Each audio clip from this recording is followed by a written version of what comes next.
ஈஸ்வரி நியூஸில் நாளைக்கு தான் மருத்துவ படிப்புக்கான எக்ஸாமோட ரிசல்ட் வருதுன்னு சொல்லிட்டு பார்த்துட்டு உடனடியாக தமிழையும் சேதுவையும் கூப்பிட்டு விடுறாங்க. இதை பார்த்துட்டு பாட்டியும் என்னாச்சு எதுக்காக அவங்கள கூப்பிட்றேன்னு கேட்க, ஆனால் ஈஸ்வரியும் அவங்க வந்ததுக்கு அப்புறமா நீங்கள் தெரிஞ்சுக்கோங்கன்னு சொல்லிட்டு தமிழ் வந்ததுக்கு அப்புறமா அவங்க கிட்ட, ஆமாம் நாளைக்கு தானே நீ எழுதின எக்ஸாமோட ரிசல்ட் வருது, நாங்கள் சொன்ன மாதிரி தானே நீ எக்ஸாம் எழுதியிருந்த, கண்டிப்பாக ஃபெயில் ஆகிடுவல்லன்னு சொல்லிட்டு கேட்க, உடனே இதை கேட்ட உடனே தமிழ் ரொம்பவே குற்ற உணர்ச்சியோடையும் கொஞ்சம் டென்ஷனோடையும் சேதுவை பார்த்துட்டு, இதுக்கு முன்னாடி தான் எக்ஸாம் எழுத போனப்போ சேது தங்கிட்ட சொன்ன விஷயம் எல்லாத்தையுமே யோசிச்சு பார்த்துட்டு கொஞ்சம் எதுவுமே பேசாம இருக்காங்க. ஆனா ஈஸ்வரியோ என்ன அமைதியா இருக்க, நாங்க சொன்ன மாதிரி தானே எக்ஸாம் எழுதுனன்னு கேக்குறாங்க. உடனே தமிழுமே என்ன சொல்றதுனே தெரியாம ஆமான்னு சொல்லிட்டு தலையாட்டிடுறாங்க. உடனடியா ஈஸ்வரி ராஜாங்கத்துக்கிட்ட, நாளைக்கு எப்படினாலும் மினிஸ்டரோட மருமக ஃபெயில் ஆயிட்டான்னு சொல்லிட்டு அந்த 4-5 பத்திரிக்கைக்காரங்களா வருவாங்க. அவங்க கிட்ட நீங்க இந்த மாதிரி இவ ஃபெயில் ஆயிட்டனால இதுக்கப்புறமா நாங்க இவள டாக்டருக்கு படிக்க வைக்க மாட்டோம்னு சொல்லிடுங்க, அதுக்கப்புறமா எல்லா பிரச்சனையும்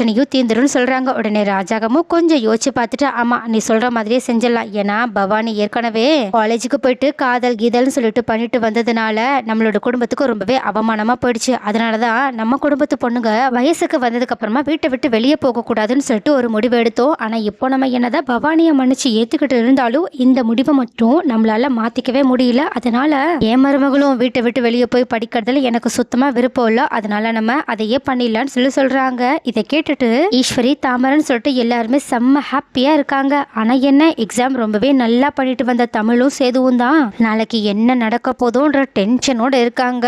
அது மட்டும் இல்லாம அடுத்த நாள் ரிப்போர்ட்டர்ஸ் எல்லாருமே ஈஸ்வரி கிட்ட வந்து தமிழ் மாநிலத்திலேயே 3ஆவதா வந்திருக்காங்கன்ற விஷயத்த சொன்ன உடனேயே செம்ம கோபத்தோட ஈஸ்வரி உடனடியே ராஜாங்கத்துக்கிட்ட இந்த விஷயத்த சொல்லி கோபத்துல கத்திக்கிட்டு இருக்காங்க. ஆனா தமிழும் தான் எக்ஸாம்ல 700 மதிப்பெண் எடுத்து அதுவும் மாநிலத்துல 3ஆவதா பாஸ் பண்ணிருக்கோம்னு சொல்லிட்டு ரொம்பவே ஹாப்பியா சிரிக்கிறாங்க. ஆனா அந்த சிரிப்பை அவங்களால முழுசா கூட பண்ண முடியல, ஏன்னா வீட்டுல இருக்க மத்தவங்க எல்லாருமே தமிழ கோபத்தோட மறைச்சிட்டு இருக்காங்க. சோ காய்ஸ், தமிழ் எப்படிதான் இந்த பிரச்சனைய சமாளிச்சு தன்னோட படிப்பை மறுபடியுமே தொடர போறாங்க, அது மட்டும் இல்லாம சொன்ன பேச்சை கேட்காததுனால தமிழ வீட்டுல இருக்கவங்க எப்படி தண்டிக்க போறாங்க, அவங்களுக்கு எப்படி சேது சப்போர்ட் பண்ண போறாங்க, அடுத்து தமிழ் எல்லாரையுமே சமாளிச்சு தான் டாக்டர் கனவை நிறைவேற்ற போறாங்களா இல்லையா, அடுத்து என்னதான் நடக்க வாய்ப்புகள் இருக்கு, உங்களோட கருத்துக்கள் என்னன்றத கமெண்ட்ல சொல்லுங்க.